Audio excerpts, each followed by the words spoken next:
Hooray! The Yoruba are changing their mindset. We are for mindset change.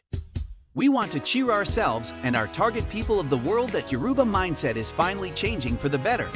From downward thinking to upward thinking, from poor to good, from bondage and oppression to freedom, from backwardness to forward progression, from ignorance to knowledge, from primitivity to modernization, from darkness to shining light, from poverty to wealth, and from dying to living. They have had enough.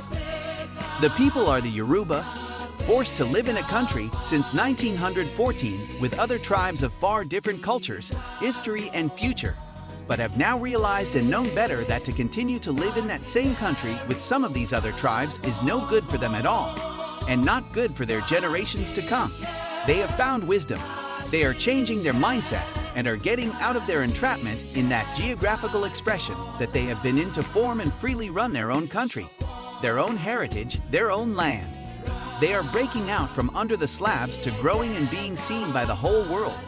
Hooray! That is the message, and see, all Yoruba are now beginning to sing the same song. There's much work to be done on the land of our birth, exalted, exalted, for the whole world to see. Blood, truly, they say, is thicker than water.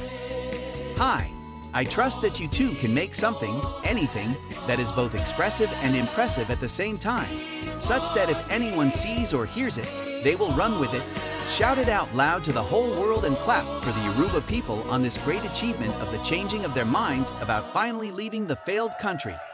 Well done, all you blessed Yoruba. All change, please, all change.